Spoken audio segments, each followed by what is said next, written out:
quand les hommes tuent leurs femmes, et en général, ce qui se passait avant, c'est qu'on confiait les enfants à la famille de monsieur. Puisque dans la stratégie de l'agresseur, il y avait qu'il avait isolé totalement de ses copines et de sa famille. Elle n'est pas dans l'air, elle n'est pas là au moment du meurtre. Donc la seule personne qui est là, c'est la grand-mère paternelle à qui on confie l'enfant. Et sans passerelle, c'est-à-dire qu'il y a eu le meurtre, l'enfant a assisté ou pas, les flics sont arrivés, on a mis les scellés dans l'appartement, c'est-à-dire que l'enfant était parti sans le doudou, sans ses devoirs de classe, sans son manteau, ses univers, crac, direct chez la grand-mère. Et avant qu'il puisse retrouver ses petites affaires, il y avait tout un temps. Donc on avait pensé à faire un protocole qui est en train de se généraliser, qui consistait à demander à ce que les enfants, lors d'un crime de monsieur sur madame ou de madame sur monsieur, plus rarement, soient hospitalisés dans un service de pédopsychiatrie pour essayer de faire un sas, pour qu'on puisse penser avec eux ce qui s'est passé, parce que c'est quand même probablement le plus gros traumatisme qui puisse arriver à un enfant. Et donc ça, c'est en Seine-Saint-Denis depuis 4 ans maintenant. Et là, cette année, au moment de la rencontre, la pédopsychiatre qui s'occupe de ces enfants a raconté 2 choses qui pour moi sont tout à fait fondamentales, que je vais vous dire quand même. La première, c'est qu'un enfant de 2 ans et demi peut arriver à l'hôpital et hurler sans discontinuité pendant 3 jours, tellement il a été atteint.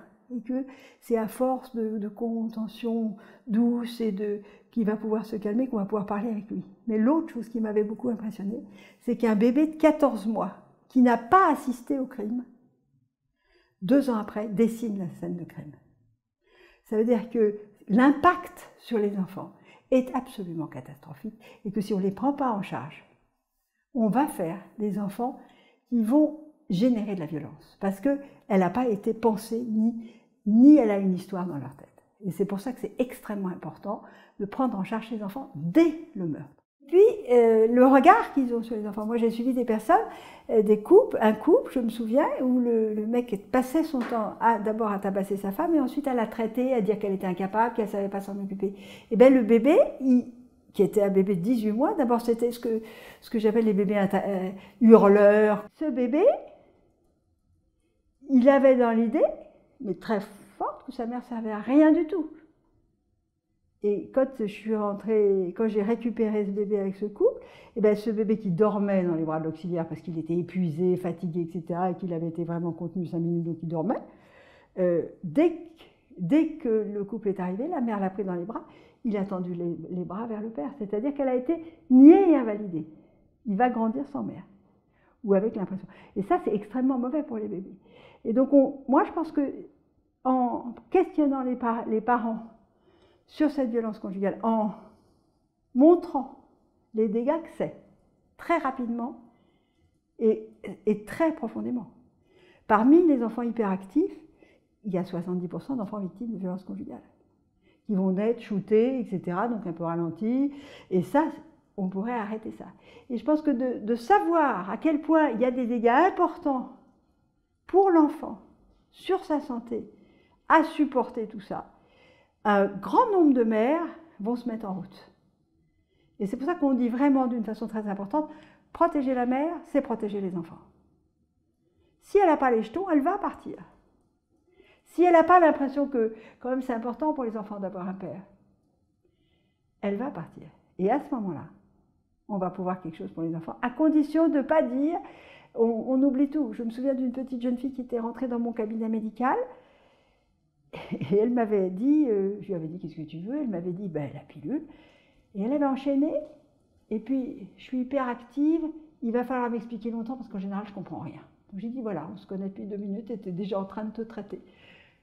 Et je lui ai demandé à peu près dans la foulée si elle avait déjà vu son père taper sa mère. Alors elle m'a regardée comme si j'étais folle, mais vraiment. Et puis elle m'a dit, ben, quand j'étais petite, elle avait 4 ans, elle a vu son père égorger sa mère. Alors, c'est une histoire qui finit bien, parce qu'elle est allée en réa, et elle s'en est tirée, et puis lui est allé en tôle.